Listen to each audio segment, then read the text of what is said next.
Hi, I'm Claire Kumar, your host for another episode of NAPO's podcast, Stand Out. I'm so excited today to dig into a conversation that I think you're going to be really excited to hear. Imagine a lot of you looked at taking your business online in the pandemic and are seeing opportunities for really growing that. And to figure out better ways to do it, I have two online business superstars joining me. There's a dynamic duo here. It's Ingrid Jansen and Lesley Spellman. They're here from the Declutter Hub, which is an online community and membership program based out of the UK. If you want to listen in and have a look at what they're doing, I'm going to give you the URLs and how to find them right now in case you want to get a feel for what we're talking about in real time. So you'll find their URL at thedeclutterhub.com, and on Facebook, which is going to be really the focus of our conversation today, how to build an online community through a Facebook group. You will find that at the Declutter Hub community on Facebook. So I invite you all to, have a look, log in, check it out as we're talking, because it'll make, I think, this conversation more real and bring it to life for you. Right now, though, let me tell you a little bit more about Ingrid and Lesley. I had the pleasure of meeting Ingrid 2-3 years ago now. I had the pleasure of traveling to London and speaking at APDO, the Association of Professional Declutterers and Organisers in London. And what a wonderful organization to be part of. And Lesley and Ingrid were fabulous contributors, being part of the board for 6 years. Ingrid is past president and head of conference, and Lesley is head of mentoring. I love that. And website development. So they know all about being part of a really valuable association such as NAPO. So they understand the benefits of bringing great value to an organization. And that's what we're hoping to do today with you here on the podcast and always. So Ingrid and Lesley have already broadcast 150 episodes and 500,000 downloads on the Declutter Hub podcast. So you can tune in and check that out for organizing expertise there. Their Facebook group has, get this, 8,000 members. That is a huge accomplishment. They are also now running a successful membership program called thedeclutterhub.com. So I'm really happy to bring their knowledge and insights to you. Welcome to you both, Lesley and Ingrid. Oh, thank you for having us, Claire. So excited to be here, aren't we, Ingrid? Yes, thanks, Claire. It's so nice to see you. I mean, it's always lovely to see you in person or online, but thank you for having us. Yeah, it's wonderful to have you. I wanted to start really from the top. So if perhaps, maybe Ingrid, since you're on the top of my screen, we'll start with you. Could you please share a little bit of what's this mission for the Declutter Hub? And then following that mission, give me a little bit of insight and as to the strategy of why you went membership and how Facebook comes part of that. And Ingrid or Lesley, if you have something to add, by all means, please come into the conversation as well. Yes, well, Claire, Lesley and I we met through the APDO board. We became great friends, and we both run our own professional organizing businesses. I myself in London, Lesley in Manchester. And after the board, we stepped down. We did 6 years of volunteering, and we thought we really miss working with each other. Let's do something together.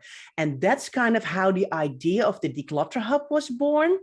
And we've it started off as, let's do something. Let's write a course. We want to help people online to declutter.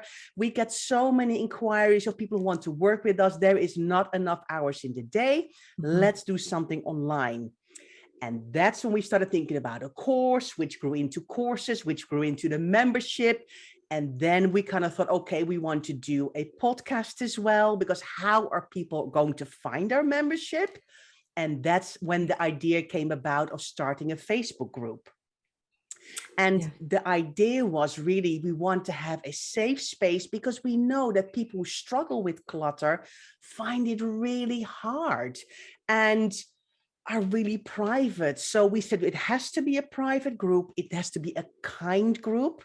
We don't want to tolerate any nastiness or any negativity. People being open about the fact that they have clutter and want to declutter is very important. So it has to be a safe, kind space. And I think from there, it kind of all started, didn't it, Lesley? Yeah, definitely. I think community, we knew right from the start, even though we said, right, let's do some courses, we were like, but we want to be a part of it. We want to help people in the same way that we have with our one-to-one businesses. We know how hard it is. Everybody can go online and read and watch YouTube videos, but we need to be there to help people for those difficult questions. And we can do that in our Facebook community, in our membership, and to some degree on our podcast as well, although that's not quite as interactive.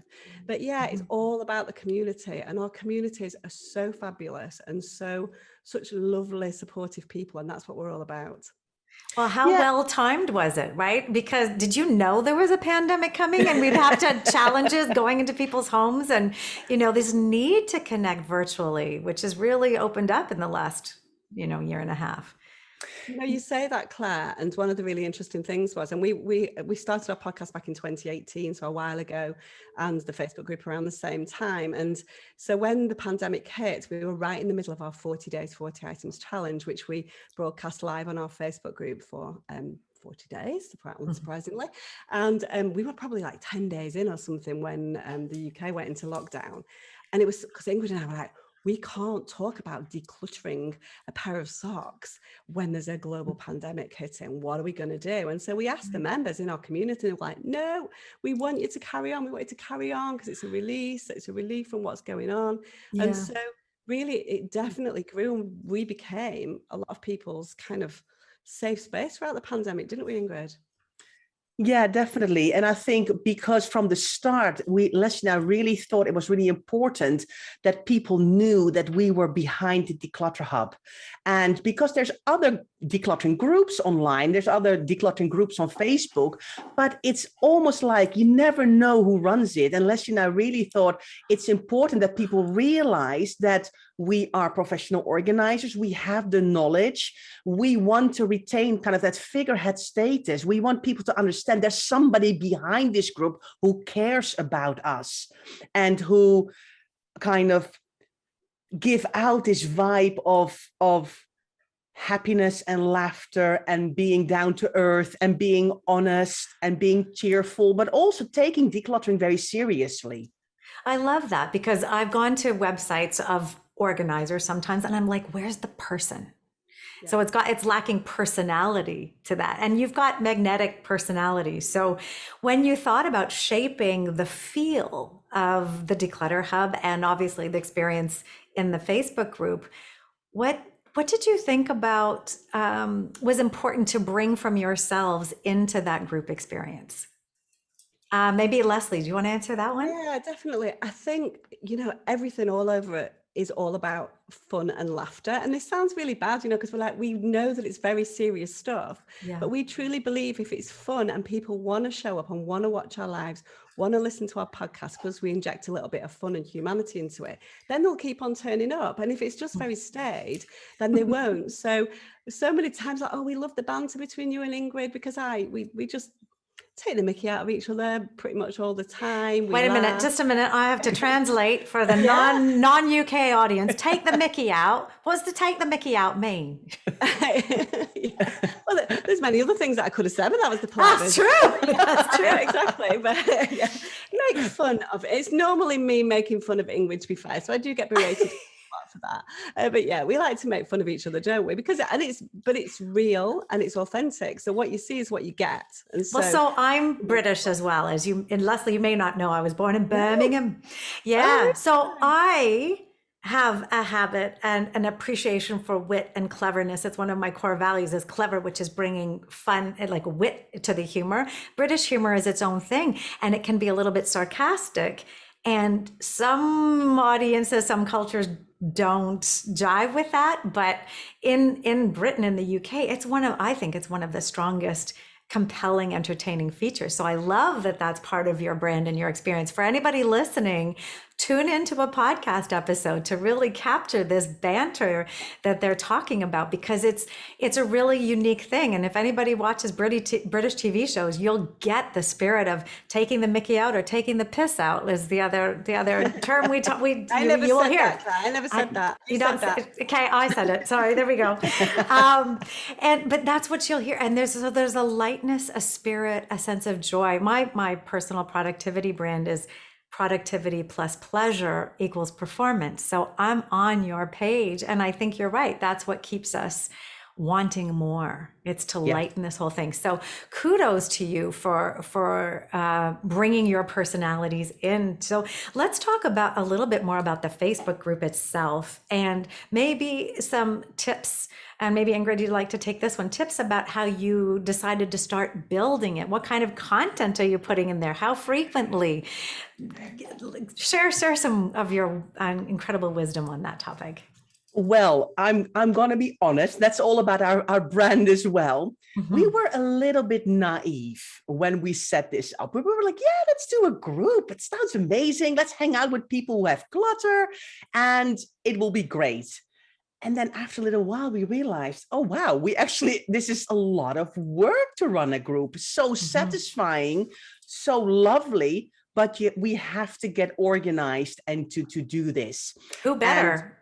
Yes, definitely. And so we kind of realized, okay, we need a combination of scheduled posts and posts that are off the cuff. We do there and then live.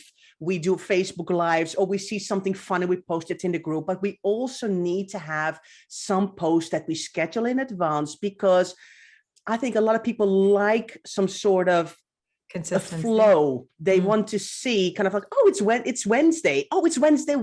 I want to share my win. So we have a Wednesday win on Wednesday. I can share something that I've done really positively. We have a Friday fun thing going on. We've got a podcast coming out on Friday. So people start to understand the rhythm of the group. And I think that is, really important, that you kind of build on that and that you get engagement. And of course, reading all the comments, connecting, liking, replying to some of them, and all of that is part of being in the group as well. And not only kind of broadcasting out, but also when people are kind of coming back to you, then replying to them and pointing them in the right direction and giving a lovely comment. So like, well done, or great job, or anything like that. And I think that people, and I think they think we've got this massive admin team behind us. And they're like, is it really you? Because it says Ingrid admin. I'm like, yeah, it's me on my sofa typing great job to you. Yeah, you didn't outsource that piece. No. Have you grown with 8,000 members now, and the size of your podcast as well, this success? Have you expanded to have a team to help with the administration of this, or are you guys really flat out working hard, the two of you? I'm seeing you nodding. Lesley, do you want to share a little bit about that? We do have help. We couldn't possibly do it without some help, but really it's quite low key. We have some virtual assistants who help us, mostly with graphic design for the membership mainly, and for the podcast artwork. We have my daughter helps us now with editing podcasts and editing video, because all our courses are done by video. And again, even that within the membership, we realized we're here to talk about authenticity, really. And what we did in the beginning, we've made mistakes like anyone with an online business. We've kind of voiced over PowerPoints, and now we're like, people want to see our faces. And we grew that really in the pandemic. People wanted to see that friendly face. And now we've started to bring the podcast online and show ourselves on YouTube as well. And so it's really important for that connection. It's all about that connection. But anyway, so I was saying, so my daughter edits the podcast, she edits the videos for us, and she does a lot of tech stuff. And we do have somebody who's always done the social media for my business, Ingrid's business in London, that are one-to-one businesses, and she does little bits and pieces for us on social media. But we come up with all the ideas. We're the ones in the group doing all the administration. We don't have any other admins in the group watching what's going on. But what we found is that we have our lovely members of the Facebook group. They're very loyal, and they will do that for us. They're reporting people. We don't, to be fair, we don't get much They're Yeah. reporting people, they're pointing people in the right direction of podcasts that are going to help them. They're posting links to the membership. So some of that administration is done by the members of the group just organically, which is really nice. You know, they've got our backs almost, really. That's what I've heard from other people with successful Facebook groups. It's you've built such a trusted community that they've got your back and they're watching out for the integrity of the group. So in your announcements where you sort of create the feel and set the rules for the group, is there anything in particular you think is really important for somebody to adopt in terms of getting a spirit, you know, creating that trusted spirit? Ingrid, do you have any thoughts on that? Yeah, we have, of course, we have rules. I mean, that's important. But there, a lot of them are about be kind to each other. Mm-hmm. Don't, you know, do a nice comment, share a nice post, be constructive. And I think we've really, from the ground up, we worked on that, and that's what you see now. And also the people who come in the group are like, oh, this has a nice vibe to it. And it's exactly what Leslie's saying. A lot of the membership also love being in the Facebook group, so they also kind of help us, and they definitely help to point people in the right direction. We've got a pinned post and a kind of an announcement post with a little video, so people immediately see that it's us. Right. Who is kind of in this kind of spearheading this group with a little blurb, some free content. We point them in the right direction of things. And I think that really helps to use those announcements and use the description of the group and have a photo of us in the header. So people kind of know, okay, this is a nice group. Yeah, you make a good point. That visual in the header means it gives people a feeling that they're landing, they're with you. Yeah. So I love that.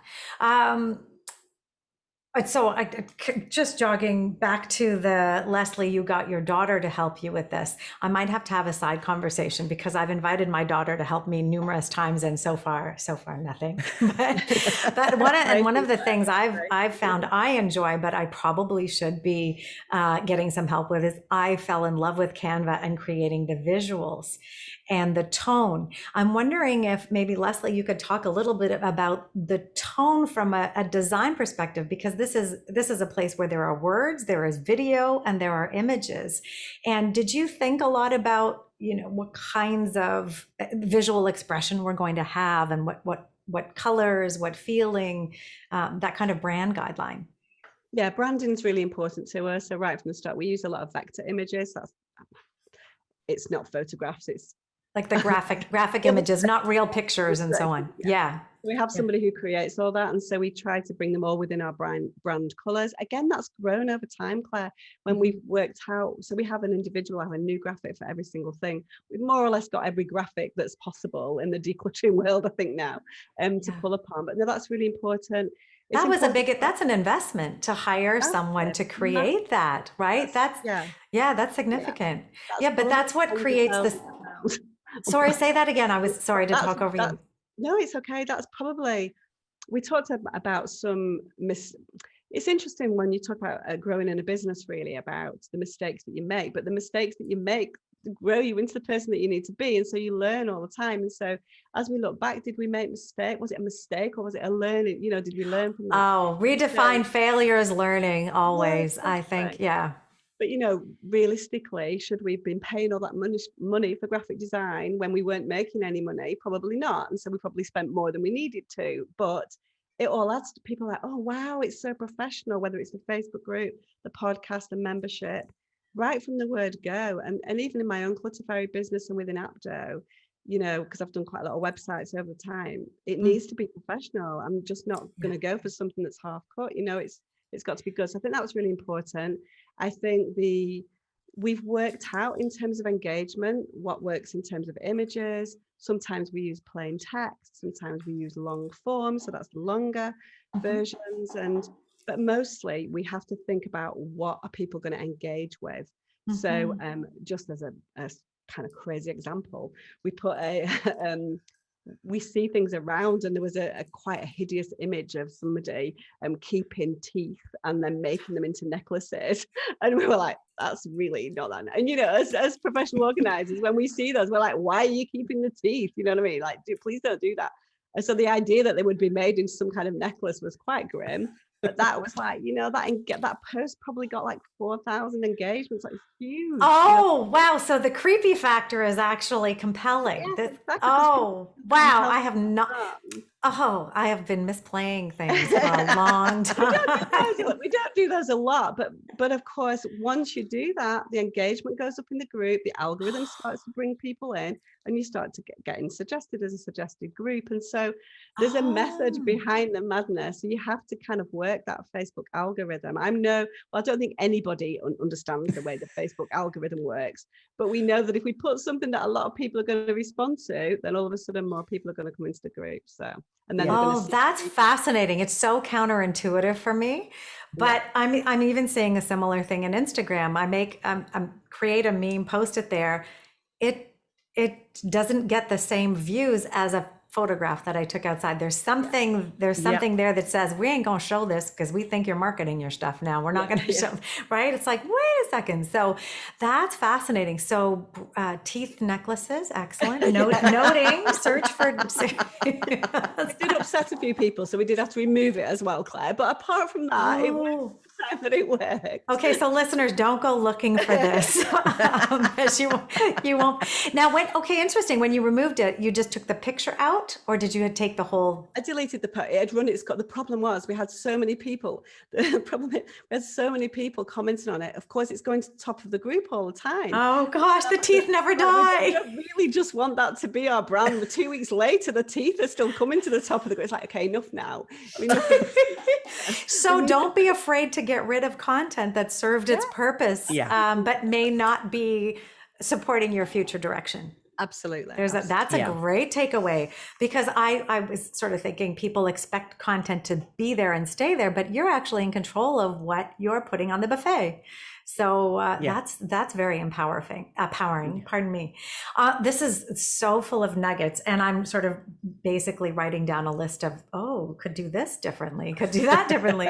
So I created, as you know, a Facebook group for the first time at the end of February, and of course started really gung ho and thought I would do a Monday, Wednesday, Friday, and quickly realized that's really hard. And I tried to plan them out up front. And then because of my personality, I like this off the cuff piece, but I think you're right. I'm loving the wisdom in separating this content from some scheduled where you can think planning and ahead. So you've got something, it's there. And then the off the cuff stuff is responding to what is ever happening in the world, or perhaps what catches your fancy. So is it a 50-50 split? How do you divide that content? Ratio? Well, I think what we realize is that we have a couple of scheduled posts that come back, like the Wednesday wins, for example. We've got a couple of other things as well that come back every week. We use different images, but it's the same idea. And you can schedule them into Facebook, or of course you can use a scheduler. To put them in automatically. And in the beginning, Lesley and I were posting a lot ourselves to get the engagement going. But we realize now, because we've got over 8,000 people in the group, people are now posting themselves, their before and after pictures. They're asking their questions. They're showing fun things that they've done. So now we can pull back a little bit ourselves on constantly putting in new content ourselves, because the group is doing that. Right. And that is really helpful, because that happens when the group gets bigger. But in the beginning, we constantly had to think, what are we going to post? What are we going to say? Have we seen something interesting in the news? Or is there a cool meme going out anywhere else? Or did we see somewhere else that was interesting? Or is there a new TV show that we can put something out and that everybody's watching? So you have to be super creative. And I think now the group starts to run itself, but we're still very much keeping an eye on it all the time, and reading all the comments and looking how posts are doing. Thank you for sharing that. Lesley, I want to talk about the podcast and the group together, because they started kind of at the same time. And so do you think strategically about content we're going to do a podcast on this. We'll parallel content, play content out in the group. How do they work together synergistically? Yeah, I mean, we plan all our content. So we're about to plan Q1 of 2022. So because we're content producers, we're producing courses and we do 5-day free challenges and we do, podcast every week. So there's a lot of content to think about. And we do a Facebook Live in the group every week as well, which we have to think about. So we do try and connect those, particularly if we've got something that we want to promote. So if we're leading up to something, then we will put it in terms of what's coming. So we will start to build people towards something that we are wanting to sell. Ultimately, the one thing that we've not said, and where we were very naive, is there's no point in just having a Facebook group just for the fun of it, because it's hard work. And so there has to be a strategy. What you're aiming to get from this. And I think, we were very naive in sales in the beginning, weren't we, Ingrid? Because we just thought, people will come and it'll be fine. And we can talk about decluttering and they'll just buy our membership. And it's like, actually, it's not easy at all. And you've got to constantly be trying to sell. But when you're not natural salespeople, it's taken us probably 3 years to get to the point where we feel 100% comfortable. We've turned that corner in terms of we can help you. And so we're going to tell you how we can help you rather than just hope that you work it out for yourself. Right. And so within our podcast now, we've started to move more into a little promo for ourselves. And we talk about things in our Facebook Lives. We put promotions into the group, but that, we didn't promote anything in the group probably for 2 years, did we, Ingrid? You know what I mean? Like we just, it's just a nice place and we work, but that was my next question. Yeah, and so I'm so glad you went here, because that was my next question. So we've got all this work, we've got all this creativity, but the ultimate goal is this is a business of serving people, and to sustain the business and sustain your lifestyles, you need to be making this a profitable venture. And so, 2 years. So I'm at February, March, April, May, June, July. I'm at 5-6 months now. So I've got a little more work to do. But in hindsight, would you do anything differently? Would you have, or do you think it needs this kind of incubation and building to a certain size? Or when do you think it's appropriate to start selling into the group and encouraging them to participate more deeply? Good question, Ingrid. I'll let you answer that. I think it's a combination. I think in the beginning, when you start a group, you get all these people who know you that come into the group. Right. But it's like, okay, that's nice, but you already know what we're doing. We need to have other people in the group. That's and right. I mean, hindsight is a wonderful thing. You can't change the past, but I think if there's one thing, what we probably could have done a little bit earlier is maybe use Facebook ads. So we kind of waited quite a while before we started using Facebook ads. And once we started using Facebook ads, we found out that Facebook then thinks, oh, this is interesting. I'm going to put them on as a suggested group. And then, of course, when you do your Facebook ads, people sign up for a challenge. And then we always say, you don't just sign up, also come into the group. So you then grow the group as well. Right. So you then see the combination. And it's the same thing with the podcast. In the podcast, we talked about the Facebook group, but then in the Facebook group, we weren't talking about the podcast. So at one point we were like, we need to actually tell the Facebook group that about we have the podcast. So we then started doing a post on Friday. There's a new podcast coming out. And then we did another post on Tuesday. Did you listen to our new podcast? So that was another piece of content. Yeah. And then after a while, we thought, you know what, let's do a little snippet of audio with Headliner. And then put that over the weekend so people can listen to like a little sound bite of like a minute. Right. And it's another little plug for the podcast. So that's how we build content too. Yeah. And it's like, you need to be, because we saw all these other people go, you need to use your content like at least 7 or 15 times. And we were like, how do you do that? And we're like, but we have all this content. And you have the properties, you have the places, right? Yes. So you've really built it in a really smart way, I think. So you've seen the group grow, and has the sharing of the group been quite organic now, or did you have to do something? Well, I guess the ads are one way to Yeah. totally expand your reach. But before the ads, was there anything else that you thought of doing? Tag a friend in this post, or invite somebody who never comes out of their house, or what? I don't know. I think one of the things that we did, and this is going to be based on having content and challenges and things, because when we ran a free challenge or a webinar or whatever, we would do that in a separate group. So we would almost have a group that was exclusively for the people going through the challenge. Right. And again, so we did that probably for 4 or 5 challenges, didn't we, Ingrid? And then, which worked really well. Of course it does, because people are very hyper focused on that group and check it every day. But then we were kind of like, well, we're missing a complete, because ultimately, even if it's a 5-day challenge, even if people aren't going through that challenge, they're still interested in seeing before and after pictures and seeing people's wins. And so we started to invite the people from the 5-day challenge or the masterclasses or the webinars or whatever we were doing into the main group.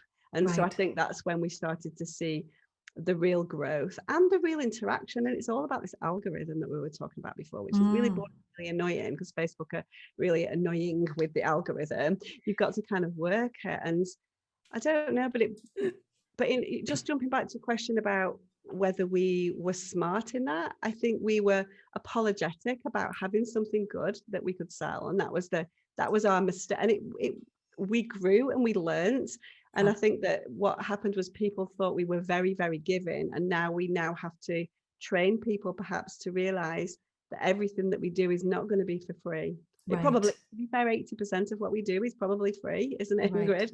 But we need to shift that balance in terms of sales. And so we've got to retrain people, because they've been used to us giving so much away for free. So it's interesting. We're going into a whole other area of sales. Well, actually, we had a wonderful podcast about this topic and webinars, and particularly with Lesley Josell.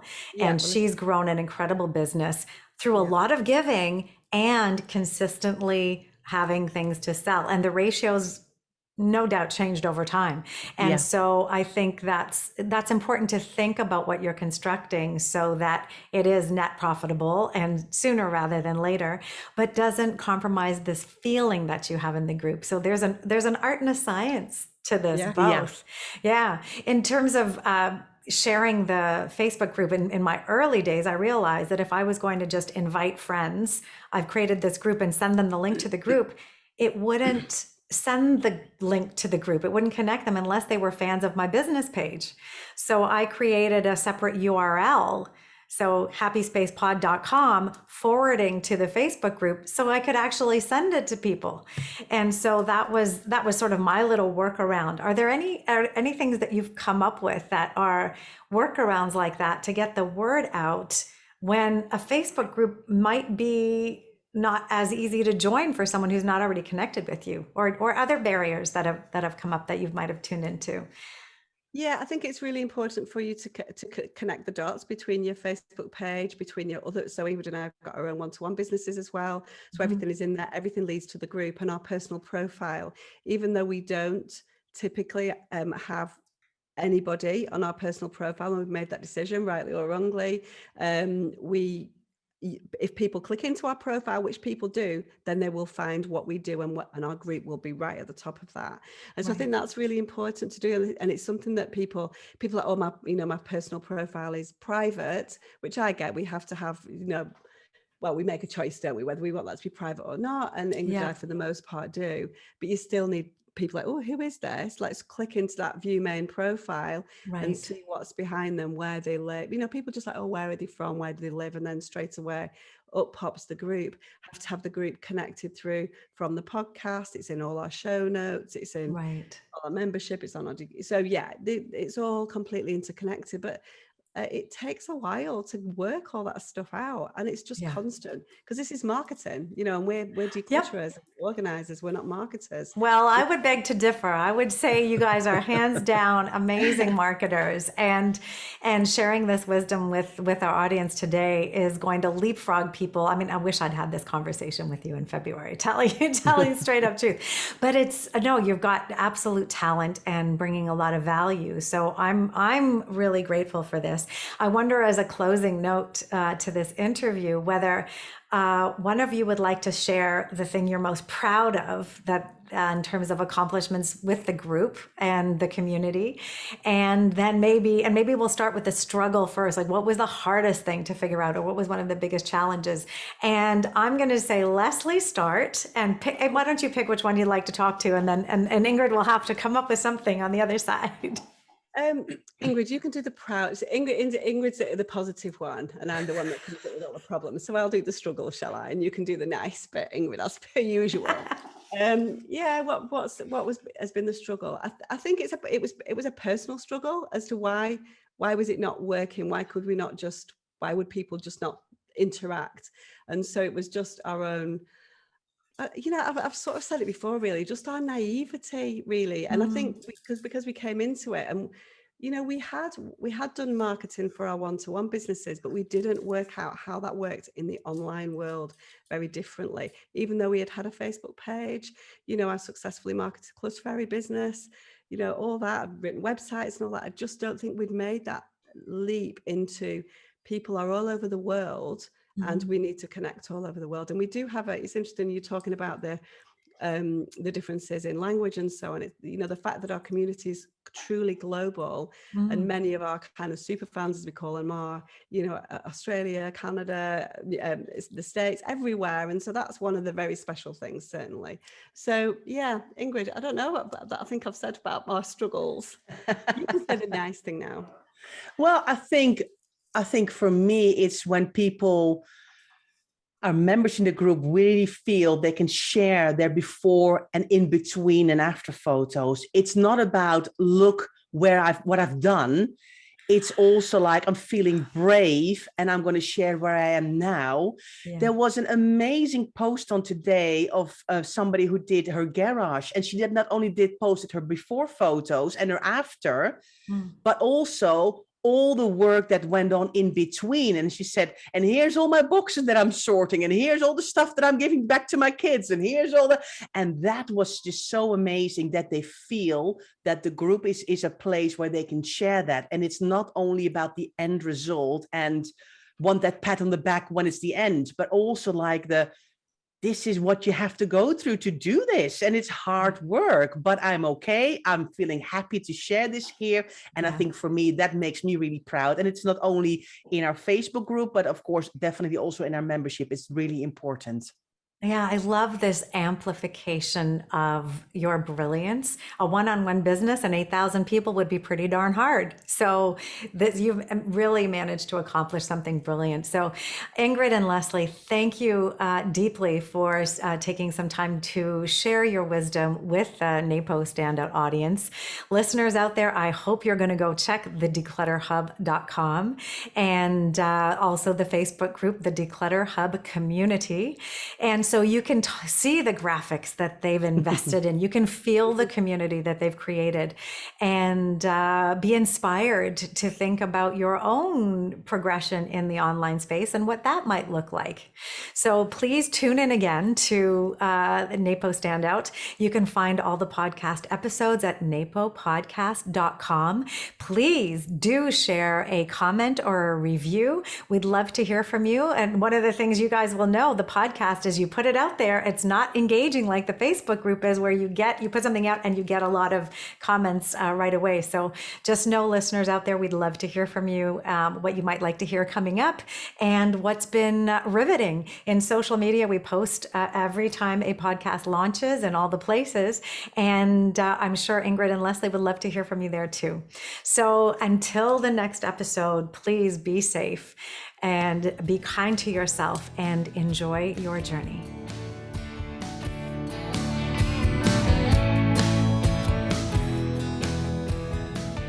Okay, I'm back with Ingrid and Lesley because I had another burning question. I mean, if we're talking to organizers of a Facebook community, I figured we got to talk about how to better organize the Facebook community. And I heard something about guides, and I want to know more about it. Lesley, can you help us understand what we're talking about here? Yes, you're so right. We're organized, and Facebook puts everything in very random order, which is not the way our decluttered minds work. And so we were like, how can we do something where we can put what we want at the top of the group? And then we found out there's something called guides. And so basically, it's a way to organize your content so that it becomes kind of evergreen. It doesn't disappear down the timeline. But you have to have your group set to a social learning status. So there's different types of group. I can't remember what they are, but I know that ours is social learning, and that is what allows you to do guides. And so even if you've set up a group already, you can go and choose the category that it's in to be in a social learning. Yes. Yeah, yes. Okay. That's what we did, because we had not worked this out for a while as well, until we, of course, it took us ages to work this out. But now we've worked it out, so it's all good. And Ingrid can show you. Ingrid, why don't you show them our group? And so they can see how our guides look. Oh my gosh, I hope everybody tunes into this YouTube bonus question, because now you're going to get the real feel. There's the banner at the top with Ingrid and Lesley, and you're going to get a feel for the vector graphics. Look behind them, the feeling of the color palette and what the space feels like. You're right, it feels very professional, pulled together. You feel safe in that. So, okay, Ingrid, over to you. What are we talking about with guides then? So what we then found out is normally everybody kind of goes to the discussion tab, and that's the kind of the timeline that we see all the time. But if you look next to the discussion, there is a kind of a tab called guides. And what we then found out is that you can create your own guides. So we currently have 3 different guides in there. So we have a guide all about with our podcast episodes. We have a guide where we put in all of our Facebook lives. So every Tuesday at 4:00, we go live, either Lesley, myself, or mostly together if we can. It's called What Would Ingrid and Lesley Say? So we pin those posts in our guides. We have a guide with some of the free downloadables that our Facebook group members can take. And we've got a guide called Products We Love. And we're constantly tweaking these guides as well, because if you look on the right here, you can very easily create a guide on this blue button. So you can then say, I want to create an extra guide, and what is my description? And then they kind of pop up on the left, and you can see that the guides are here on the left. So if we have a look in the podcast one, for example, right. Let me go back to the main screen. That's easier to see. You can see that we have our 100 podcasts in this guide. So what we do, for example, every Friday, our brand new podcast goes out, and we use kind of a standardized image. But on the Tuesday, we put it live in the group with our vector image that we have created in the kind of Declutter Hub colors. Right. And then you see the 3 little dots on the top here. Now, I've already pinned this to this guide, but normally if you click on the 3 little dots in your discussion, in your normal timeline, it says here, add to guide, and you click that and you can choose the guide where you want to add this to. So today you can see we did a, let me scroll down. Let me see if I can do it this way. No, I can't do it this way that I want to. Hold on, let me go back for a minute. Today we did a Facebook Live, and we then added it to the What Would Ingrid and Lesley Say guide. It's now all gone open here. Right. And you can just very easily go add to guide, add it by the 3 dots, and then you're done. So then the post doesn't disappear on your timeline, and you can find it very easily. I adore this. It's so powerful. Not only perhaps even for you, and like, what have we talked about? Now we know what we want to add. So there's a really easy way to keep track of that, but it's really serving the membership, because, a hashtag looking for the Wednesday wins or something, you could do that. You can just make it easier for someone to find things, which is such a gift. Yeah. Brilliant. Yeah. Brilliant. And well, you know what? I bet perhaps in 2018, it wasn't even there, because things change all the time and get better. So probably somebody said, you're so kind to say that we didn't. We just didn't know about it. Well, I know none of this. So I am immediately going to look at switching to a social learning site and being of better service to my community. So amazing wisdom. Thank you for that rundown of guides in Facebook groups. So I hope all you listeners will take advantage of that. And I hope you really enjoyed seeing those visuals. I'm super impressed with those vector images. It's really unique. And I think you feel like it's extra something special. You feel the energy and the love that's gone into creating this. So kudos to both of you. Thank you. Thank you, Claire.